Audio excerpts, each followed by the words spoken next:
Hi everyone, and this is gonna be maybe the most painful video of all.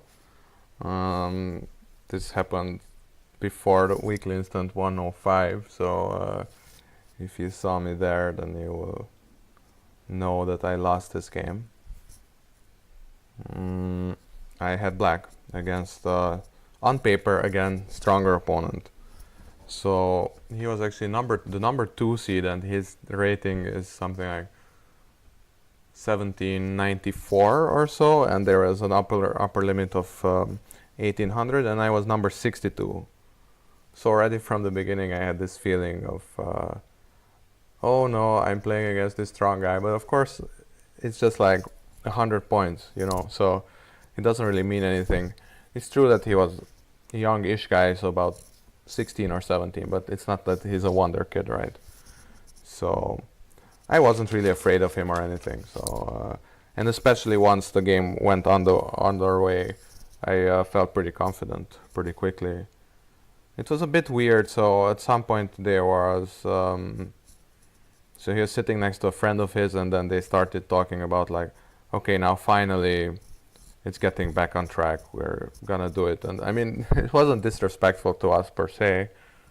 Um, but it was still a bit weird. So they were like looking at us like, okay, well, we have 3 out of 4. We need to win a few more games to get really high up. So, but technically we were quite high up already. So this was board 10 out of 120. So not too bad. But anyway, it should also be said that it was really hot and I didn't have too much air. So it kind of affected some part of this. So I played pretty quickly most of the game, and I went in and out to get some air every time. And he was spending a lot more time than I did. Let's go and let's see how exactly it went down. I have to look at my phone now. So he played e4, and now I had to decide on what to do, and I just played g6 here. d4, bishop g7, knight c3. So this is the modern. a6. It's kind of a funny move order, but it doesn't really matter. Bishop e3, d6, and now we're back into this Tiger's modern stuff. He clearly had some idea about this stuff, but not too much. So queen d2, b5. And now already here he started to go a little bit astray. So a3 is not really what you want to do. Like, of course he was trying to play it safe against a weaker opponent maybe, but yeah, I will just stop referring to this weak or strong stuff. In the end, yeah, I was definitely the weaker player overall, so I'll give you that much. a3, I just said that's fine, I will just do my normal moves. f3, c5. No, sorry, f3. I played queen, bishop b7 first, and now knight ge2, c5. So this is actually the first 8 moves that you almost always make when you're playing this system with the a6 modern. So you just expand and also kind of hope to get into some kind of a Sicilian structure if you can take on d4 at some point. But of course, I made a lot more pawn moves than he did, although in this case a3 is kind of an extra pawn move that he didn't need to do. h4, h5. It's the standard reaction by black, not taking any crap, no offense. And now he just played d5, which I think is a pretty bad move, and I think my move is pretty good here. So queen a5, threatening various stuff, some kind of early b4 stuff, taking on c3 stuff. Well, that's pretty much it, but this was already quite tough for him. So he played knight d1, and here what I did was I took on d2 and offered him a draw, because I kind of felt like he was a bit uncomfortable in the position. I wanted to go home because my brain wasn't working. And I thought, even if he doesn't take the draw, then he will have this weird impression that this guy doesn't know what he's doing. So, but at the same time, I thought there was a reasonable chance that he thought he was worse off, and he would think, fine, it's a draw, doesn't matter. So Queen d2. After a while, after a bit thinking, he took on d2. Of course, it's hard to say. Was he thinking about my draw offer? Was he thinking what the heck is going on? Or was he just thinking what to take back with? But of course, king d2 would be a bit weird. So probably he was thinking of my draw offer. So yeah, bishop d2, knight b6. So I have very good squares now for all my pieces. So of course, my bishop is raking across the field. This knight can come into a4, can come into c4. This knight will find a spot later, you will see. Knight f4. So stopping e6. So e6 is one of the moves that I wanted to play.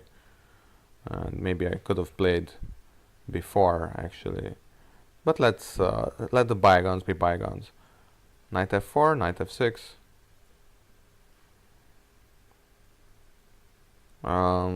Rook b1. Knight fd7. So I can just come to e5. And he wasn't sure what to do, so he decided to swap up my bishop. I don't really have too much of a say here. I just took. Knight c3, knight e5, and basically his bishop is bad, but mine is also kind of bad. Usually it's the case like that. If his bishop is really bad because his pawns are locking it in, then often my similar colored bishop will also be bad.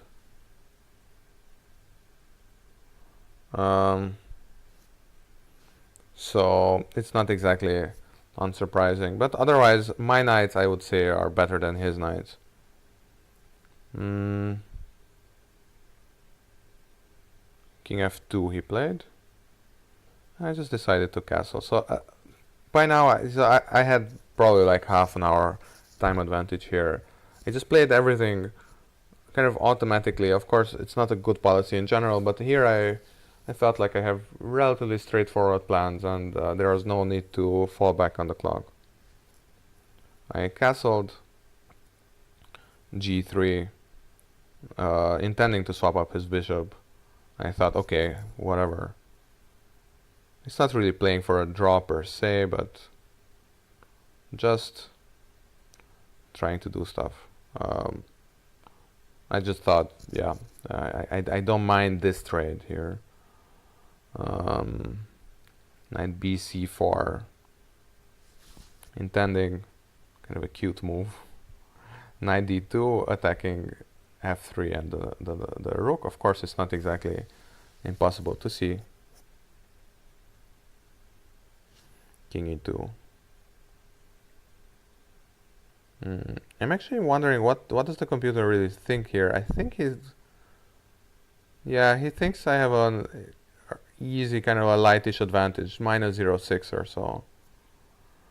Not too important, but yeah, I also felt like, yeah, I have some kind of an advantage here. And now I played, it's just so weird. I was still seeing ghosts here. I thought like, oh no, he will play rook g1 and g5. But if you ever try one of these variations, I mean, I'm not even gonna show you. It just makes no sense.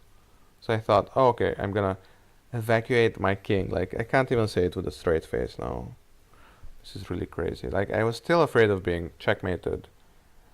It's not exactly a right attitude to have if you're playing the modern. But yeah, this is honestly why I played king h7. This is one of the weakest moves during this game. So knight d3. So of course, if I really want to evacuate my king, I can always just bring it somewhere here rather than h7. Now knight d3. So again, trying to swap off pieces. And I thought, okay, that's fine. I'm just gonna activate my pieces. Knight takes, knight takes. Rook h1, so coming back. Yeah, I mean, I had this, actually I didn't check this before. I had this simplish, probably pretty bad combination here. But why I'm saying it's pretty bad is that now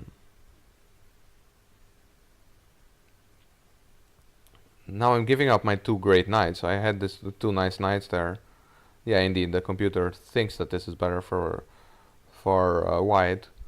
Now another thing I had was I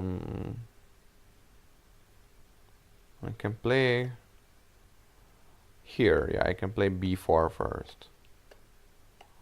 Getting rid of this knight. It's hard to say where he's gonna go, but let's say a4. And now do it. So now I'm not winning back the... I'm not losing the knight immediately, but I am losing it very soon. It's a better version for me, but it's still not really good. I'm not even sure. Knight a4, yeah, so actually the computer just wants to come to the c file, and this must be really good for me, now that I see it. I didn't do it yet. Yeah, this would have been much more interesting. Takes, takes, rook back.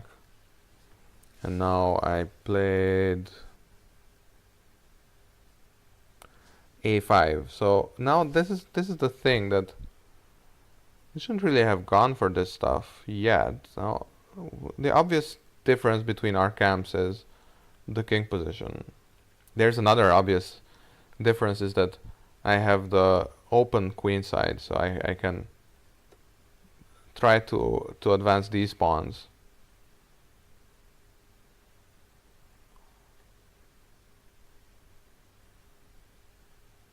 And that was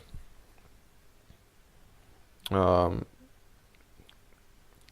I can do this whenever I want. So that means that I think, well, as far as I'm concerned, this maybe it doesn't make any sense.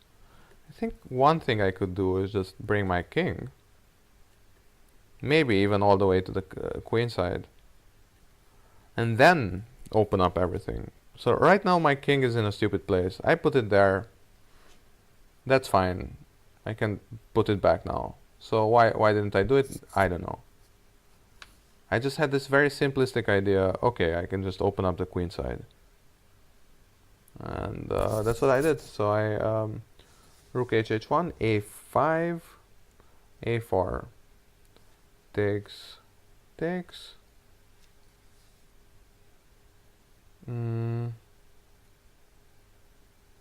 Knight c4 I played. Trying to attack b2 now. So he played b3. And I'm wondering right now, I had two options here. I played knight b6, which is the more boring move, but what about knight a3 now? So I don't need to calculate anything. No, it just says rook b2. And if I play c4,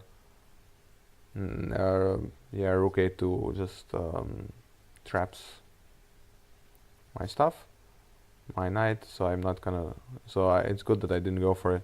b3, knight b6, king e3. So now we're in this rook ending now, double rook ending for the moment. And I thought this must be a bit better for me because I still have, I can control the b file, which is not really so easy. Actually, rook b4 takes. Both of the recaptures are okay, but I decided to play c takes b4 and come to the c file. Now this is the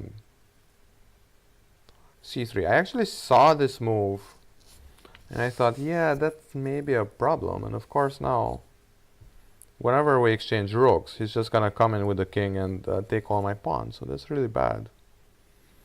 And so after we did this, actually I went and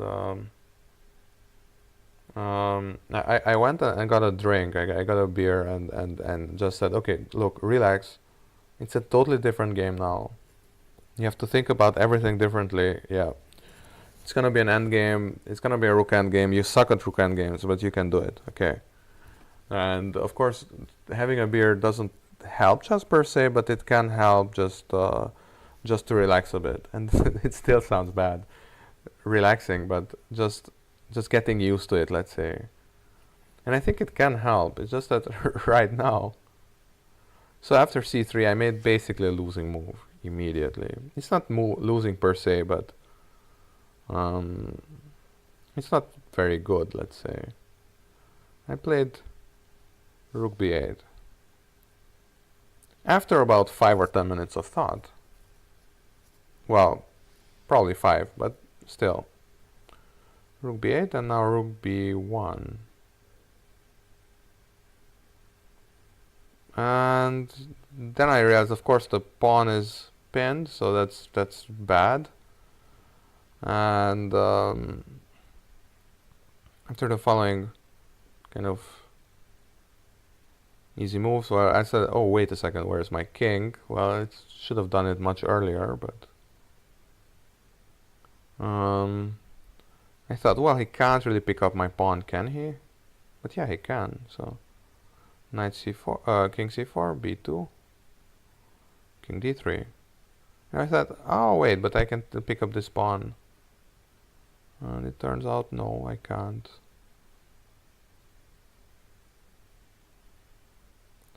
This rook is trapped. And I'm still getting a bit... it's really a bit embarrassing, of course. It wasn't a very long variation. And also it's a bit shocking how fast things went south.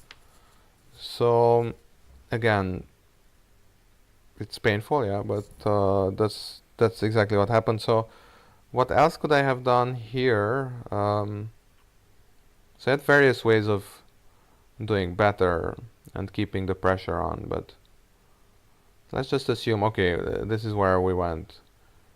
b3, c3. So after c3, these are just some computer lines that I found. So even just king g7 takes, and now, yeah, I mean, he has to protect the stupid pawn, right? b3, king d3, b2, rook b1, and now rook a4, rook takes b2, and I mean, just there's nothing going on here. I mean, of course, I guess he would have played on because he really wanted to win. And for the record, actually, he won all the rest of his games. So he won the last. I think he lost in round 2, and then he won 5 games, along with the first one. But yeah, so this would have been the easiest. Actually, even b takes c3, which didn't really appeal to me, works. But yeah, so I really have to think differently about rook endgame. Somehow it just, all these various ways the rooks are moving is somehow doesn't really fit in my head. And I'm trying to be as nice as possible about this, but yeah, it just doesn't fit in my head. I'm just somehow too stupid for it. Not sure. Yeah, and so after the game, like as mentioned before, he started explaining like, yeah, rook b8 wasn't so good because I can pin your pawn or something, and then it felt a bit like he was speaking down to me, trying to be, I don't know, whatever. So he didn't say anything like, oh wow, you played the opening very well or something, and then I didn't know what to do. Oh geez, you could have won or something. He didn't say any of that. He started explaining rook endings to me, and it felt a bit condescending. I'm pretty sure it wasn't, but it felt condescending to me at that particular time. And I just kind of shushed him away and just said like, no, okay, stop talking to me. I stood up and left, and very mature stuff. So he's he's a bit older than half my age, and he behaved much more maturely than I did. So I apologized the next day, and he was nice about it. Pretty sure he didn't care about any of this. He was just happy with his point, and he was really uncomfortable during much of the game. He had about 20 minutes left for the last 10 moves or so, but none of that mattered. What mattered was that I just totally blacked out here, so I just didn't see any of these moves. So I thought b3. I thought, oh well, if he wants to pick it up, he needs to play c4 and come with the king, during which time I can take a4. That's not true, because he could just go around it and keep the pawn on c3. It's actually really cool the way he kept the pawn on c3, which is very important. Yeah, I missed a bunch of moves here. Immediately after getting into a rook ending, I gave away my position in about 3 moves, so not very impressive. Anyway, so let's go to the next game and see how that went.